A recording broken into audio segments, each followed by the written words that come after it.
Good evening class 11। आज हम बात करेंगे आपके मॉलिक्यूल के शेप के बारे में, है ना। क्योंकि अभी तक जो आपने चैप्टर पढ़ा है वो ऐसा है कि अगर मैं नहीं भी पढ़ाता तो आपको ऑलरेडी उसका 70% पार्ट आता था। मतलब प्रीवियस लेसन वगैरह में आपने पढ़ा हुआ है, इलेक्ट्रॉन डॉट स्ट्रक्चर आपको बनानी आती है, आपने 10th में भी पढ़ी हुई है। मतलब अभी तक का जो चैप्टर था वो इजीली आप कर सकते थे। मतलब मैं थोड़ा स्पीड से पढ़ाता या नहीं भी पढ़ाता तो भी you can understand the topic what we have discussed earlier. अब क्या है, अब आपको पढ़नी है बॉन्डिंग से रिलेटेड थियरीज। मतलब जैसे आपने पढ़ा था ना एटम के मॉडल में, रदरफोर्ड मॉडल, बोर्ड्स का model, quantum mechanical model. Similarly bond formation से रिलेटेड डिफरेंट साइंटिस्ट की डिफरेंट थियरीज हैं। आपको मेनली 2 थियरीज पढ़नी है, 3 थियरीज पढ़नी है सबसे इंपॉर्टेंट।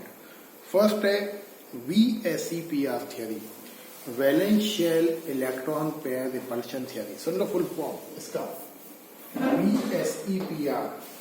V का मतलब वैलेंस, S का मतलब शेल, E का मतलब इलेक्ट्रॉन, P का मतलब पेयर, R का मतलब रिपल्शन। वैलेंस शेल में मिलने वाले इलेक्ट्रॉन के रिपल्शन के ऊपर बेस्ड थियरी है ये। Number 2 VB theory, valence bond theory. ये बहुत सिंपल सी है, हाइब्रिडाइजेशन कॉन्सेप्ट। और last theory molecular orbital theory. ये सबसे एडवांस थियरी है, सबसे इंपॉर्टेंट जो आपके काम आएगा 12th में, कॉम्पिटिशन्स में। 3 थियरी काम आएंगे बेटा, क्लियर। तो फर्स्ट थियरी लेते हैं VSEPR थियरी। पढ़ने से पहले मैं आपको कुछ चीजें समझा देता हूँ कि थियरी क्या है, क्योंकि रेक्टालॉजी करने से काम नहीं चलेगा। सिंपल देखिए क्या चीज कैसे होती है, कुछ टर्म्स बता रहा हूँ, देखिए क्या टर्म्स है। देखो बेटा, जब भी आप थियरी का टॉपिक पढ़ते हो उसका नाम ध्यान से पढ़ो। VSEPR फुल फॉर्म है इसका valence shell electron pair repulsion. ये इसका फुल फॉर्म है, सही है। अब जैसे मैंने बनाया वाटर, ये OH इलेक्ट्रॉन नोड बनाया मैंने वाटर का, ये बॉन्ड के इलेक्ट्रॉन और ये इसके नॉन बॉन्डेड इलेक्ट्रॉन, सही है।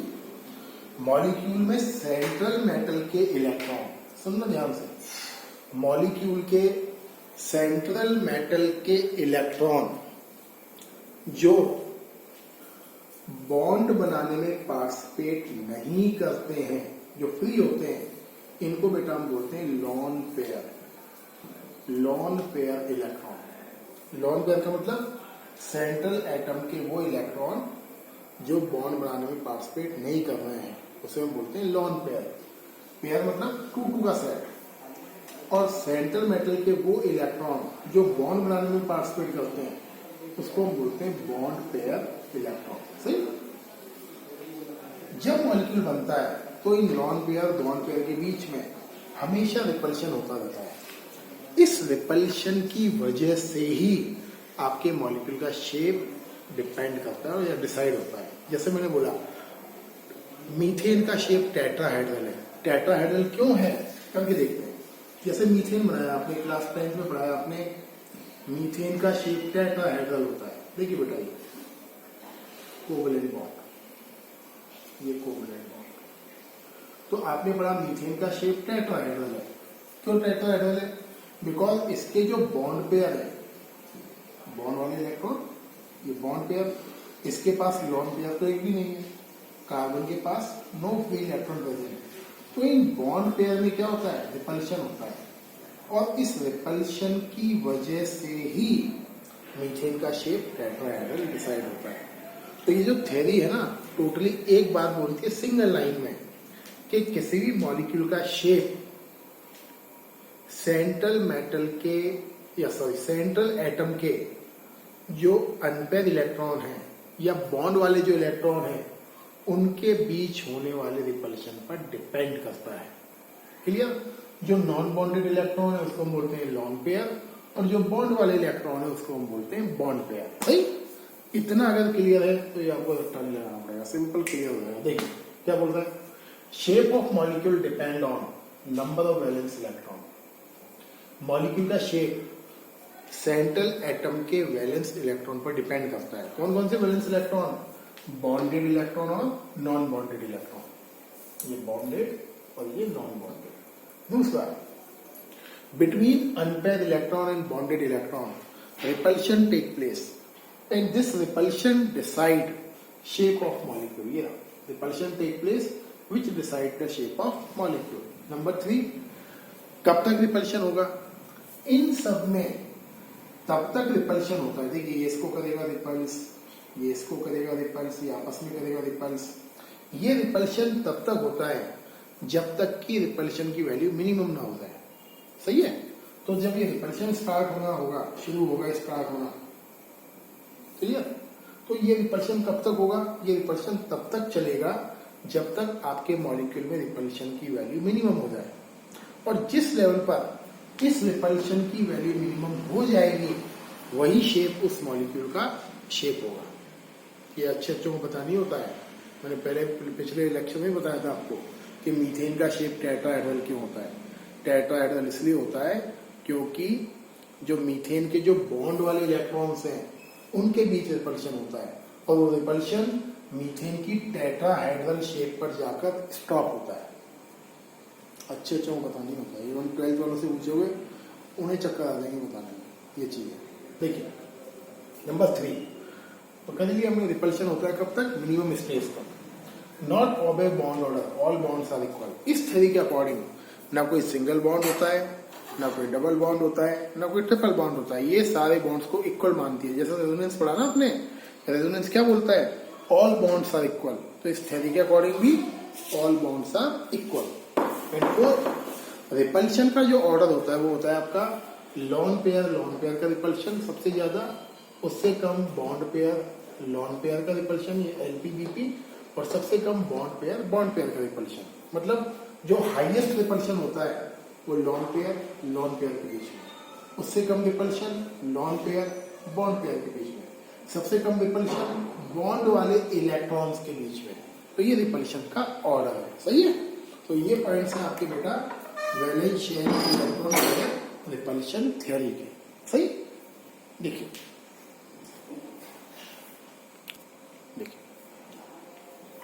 सही है?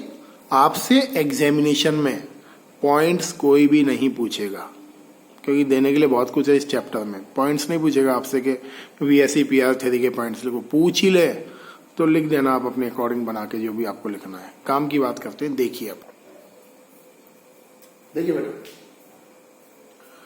बात करते हैं मॉलिक्यूल के शेप की, मतलब VSEPR थ्योरी की टेबल की। ये टेबल उतनी ही इंपॉर्टेंट है जैसे आपकी केमिस्ट्री में C इंपॉर्टेंट है केमिस्ट्री का।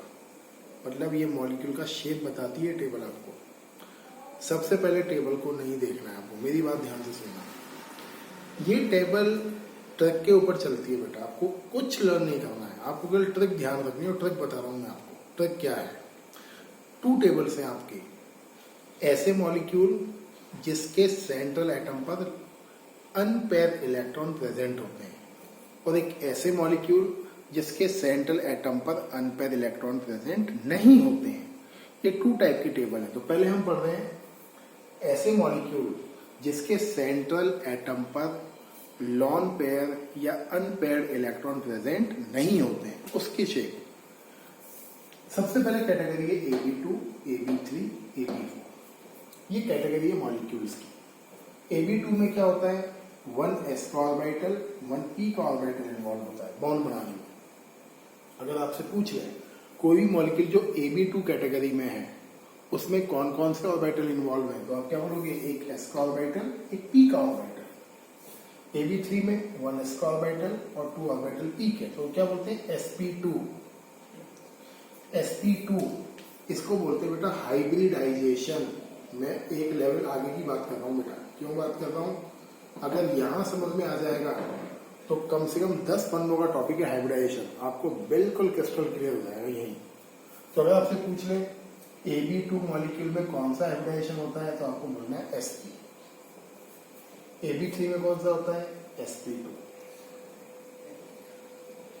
AB4 में कौन सा होता है? sp3। sp3 का मतलब s का 1 ऑर्बिटल और p के 3 ऑर्बिटल। दूसरी चीज, अगर कोई मॉलिक्यूल AB2 टाइप का है तो उस मॉलिक्यूल का शेप होता है लीनियर एंड बॉन्ड एंगल होता है 180 डिग्री। ए आएगा आपका सेंटर में और एक भी यहाँ, एक भी यहाँ। मतलब कोई भी मॉलिक्यूल जो Ab2 की कैटेगरी जैसा होगा उस मॉलिक्यूल का शेप होगा लीनियर और बॉन्ड एंगल कितना होगा 180 डिग्री। कोई भी मॉलिक्यूल जो Ab3 की कैटेगरी का होगा उसका शेप होगा ट्रायंगल जैसा, ए सेंटर में और ये बी और ये बी, बॉन्ड एंगल 120 डिग्री, इसको बोलते हैं ट्राइगोनल।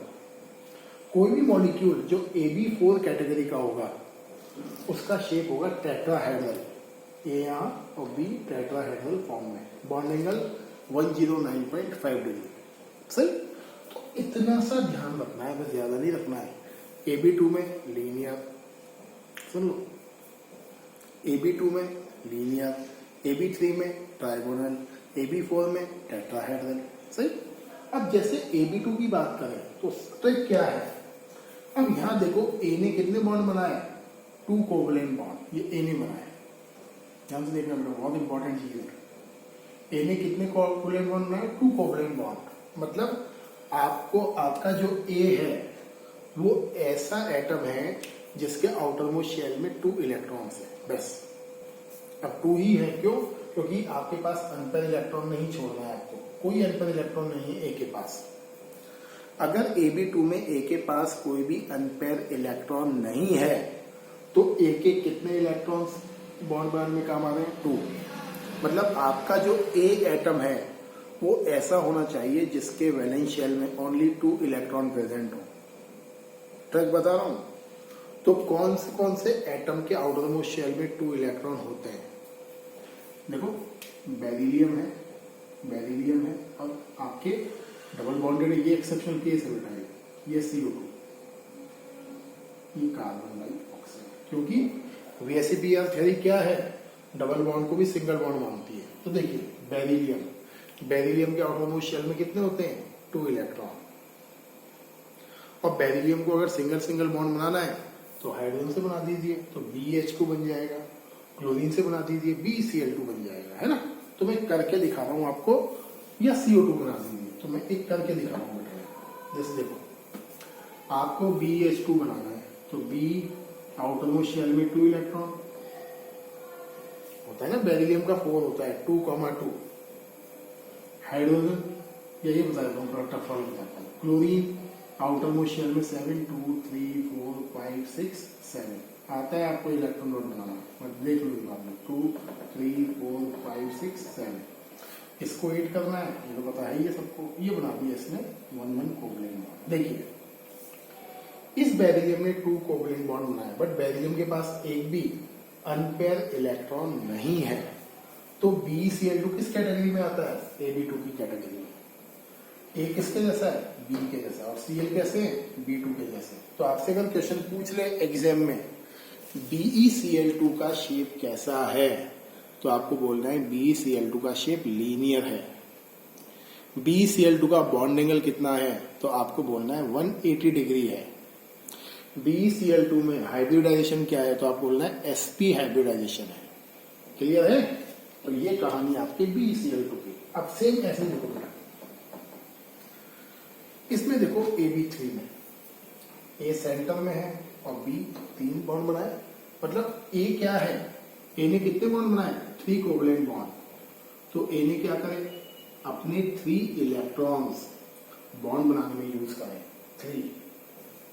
इसका मतलब आपका जो ए एटम है वो ऐसा होना चाहिए जिसके आउटर मोस्ट शेल में 3 इलेक्ट्रॉन्स है। आउटर मोस्ट शेल में 3 इलेक्ट्रॉन हो, कौन होता है, ये बोरोन। आउटर मोस्ट शेल में 3 होता है ना, 2,3। Formula BCl3 BH3। Single covalent bond बनाना है। सिंगल बॉन्ड कौन बना सकता है, क्लोरीन, ब्रोमीन, हाइड्रोजन, फ्लोरीन, ये सब सिंगल बॉन्ड बनाते हैं। तो क्या हो गया फॉर्मूला, बोरोन ट्राइक्लोराइड, बोरोन ट्राइहाइड्राइड। तो BCl3 कैसा हो जाएगा, इलेक्ट्रोड बनाकर आ रहे हो आप सब लोग, ये क्लोरीन, ये है ना, ये क्लोरीन। क्लियर? तो मेरे अकॉर्डिंग इलेक्ट्रॉन डॉट तो आता ही है अब आपको बनाना, तो मुझे लगता है नहीं दिक्कत होगी आपको। अब देखिए, Ab4 कितने बॉन्ड बनाए, 4 बॉन्ड। तब मैं पूछूं आपसे, ए एटम कैसा होना चाहिए जिसके आउटर मोस्ट शेल में क्या हो, 4 इलेक्ट्रॉन हो। तो कौन कौन से एटम के आउटरमोस्ट शेल में 4 इलेक्ट्रॉन होते हैं? Carbon, silicon, germanium. इतना नीचे नहीं जाना है जर्मेनियम में, कार्बन सिलिकॉन तक बहुत है। तो कार्बन और silicon. Example CH4, SiCl4, CCl4, carbon tetrachloride. अब आपसे कोई पूछ ले SiCl4 का शेप कैसा होगा, तो सबसे पहले उसकी इलेक्ट्रॉन डॉट बना के देख लेना। SiCl4 की यहां बना रहा हूं मैं, SiCl, ये इलेक्ट्रॉन डॉट ये बना ली मैंने, ये बना ली मैंने ना। तो ये बनाई मैंने SiCl4 की इलेक्ट्रॉन डॉट स्ट्रक्चर। तो जैसे ही आप SiCl4 का इलेक्ट्रॉन डॉट बनाओगे, आपके ब्रेन में क्या आएगा कि Si क्या है, A है, और Cl4 क्या है आपका, B4, और Si के पास कोई भी अनपेयर इलेक्ट्रॉन नहीं है। तो SiCl4 किस कैटेगरी को बिलोंग कर रहा है, AB4 को, और AB4 है तो शेप कैसा होगा, टेट्राहेड्रल। बॉन्ड एंगल क्या होगा, 109.5 डिग्री। हाइब्रिडाइजेशन क्या होगा, sp3 होगा। इसीलिए मैंने बोला था आपको इलेक्ट्रॉन डॉट स्ट्रक्चर बनाना आना चाहिए। वो बहुत बहुत इंपॉर्टेंट चीज है इलेक्ट्रॉन डॉट स्ट्रक्चर। मतलब मजेदार चीज भी है और शेप बताती है ये। बढ़ते हैं आगे तक।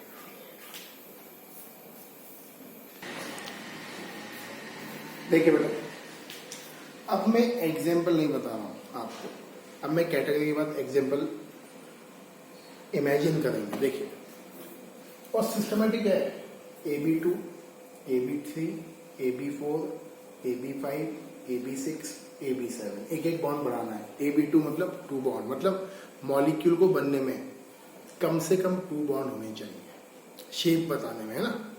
अब ये बहुत बढ़िया क्वेश्चन है, अचानक आ गया देखिए दिमाग में। अगर किसी मॉलिक्यूल में 2 कोवेलेंट बॉन्ड है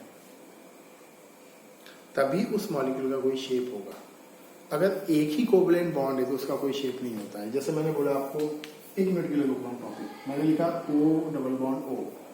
ऑक्सीजन के मॉलिक्यूल का शेप क्या है, कुछ नहीं, लीनियर बोल सकते हो, और क्या। क्यों, आप बोलोगे सर यहाँ तो 2 कोवेलेंट बॉन्ड है। 2 कोवेलेंट बॉन्ड नहीं है, क्योंकि VSEPR3 के अकॉर्डिंग आप क्या गिनोगे, ओनली 1 कोवेलेंट बॉन्ड है वो 2, बट रेजोनेंस क्या बोलता है, डबल बॉन्ड हो, सिंगल बॉन्ड हो, ट्रिपल बॉन्ड हो, उन सबको क्या बोल रहे हैं, ओनली 1 कोवेलेंट बॉन्ड। तो मॉलिक्यूल का अगर आपको शेप प्रेडिक्ट करना है तो एटलीस्ट 2 कोवेलेंट बॉन्ड होना जरूरी है। उसकी कैटेगरी AB2 कम से कम होनी चाहिए। अब देखिए कैटेगरी AB5। AB5 में क्या होता है, sp3d, हाइब्रिडाइजेशन।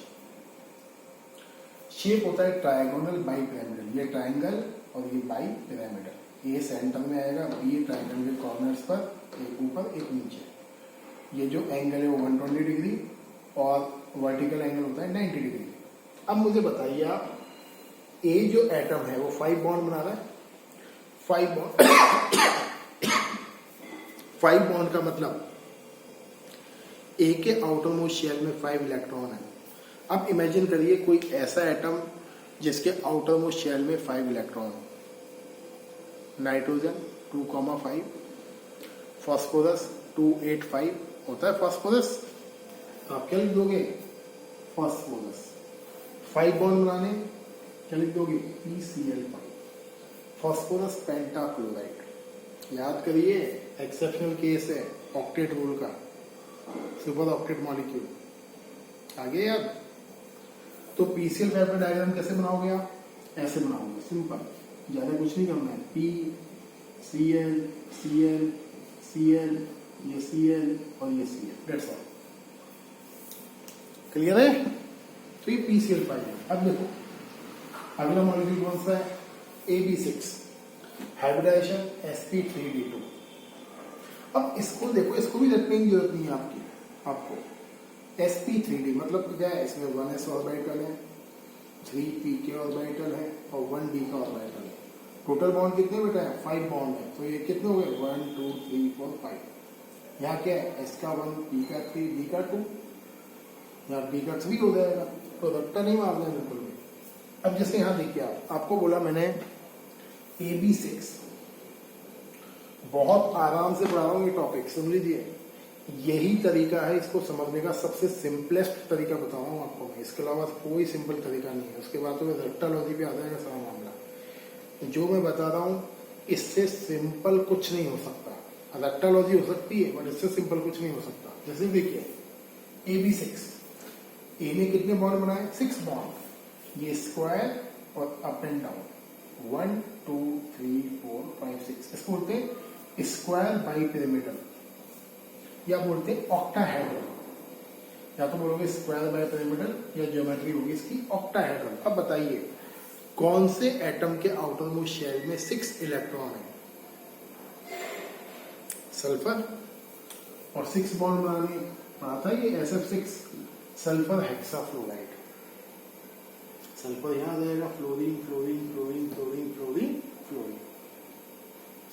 लास्ट देखिए AB7, ये सारे यूनिक केस हैं अपने कैटेगरीज में। AB7 7 bond sp3d3। ऐसा कौन सा एटम होता है जिसके आउटर मोस्ट शेल में 7 इलेक्ट्रॉन होते हैं? Fluorine, chlorine, bromine, iodine.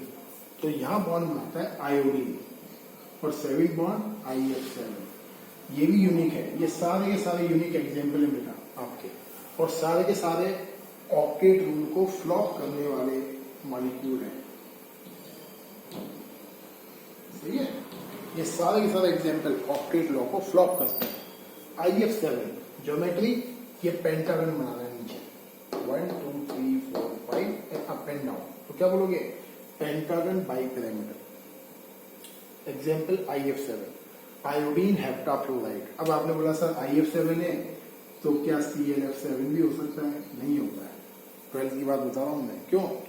Iodine का साइज बहुत बड़ा होता है एटम का, और उस बड़े साइज के आयोडीन पर आप 7 एटम ऑफ फ्लोरीन को इजीली बॉन्ड बना सकते हो। क्लोरीन का साइज छोटा होता है, और छोटे साइज के क्लोरीन पर 7 atom of fluorine can not be attach easily. सही है? तो ये टेबल है। अगर आपने ये टेबल कर ली तो समझो आपका ये चैप्टर समझ में आ गया। आपको आपका चैप्टर यहीं दी एंड है। तो इस वीडियो को देखना, बार बार देखना, कम से कम 2 या 3 बार देखना इस वीडियो को।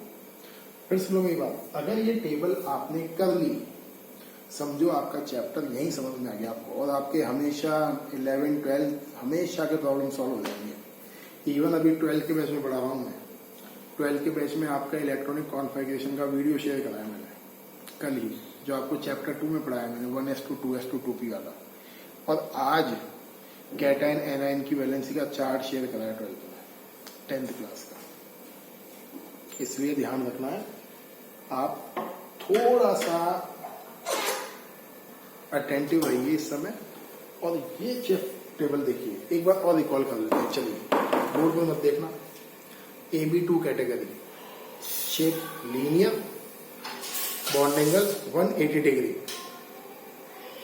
AB3 category, shape trigonal, bond angle 120 degree. AB4 tetrahedral, bond angle 109.5। AB5 trigonal bi pyramidal, example PCl5। AB6 square bi pyramidal, example SF6। AB7 pentagon bipyramidal, example IF7। कितना आसान है। सही है? तो लेक्चर देखिए time पर। And thank you and have a nice day.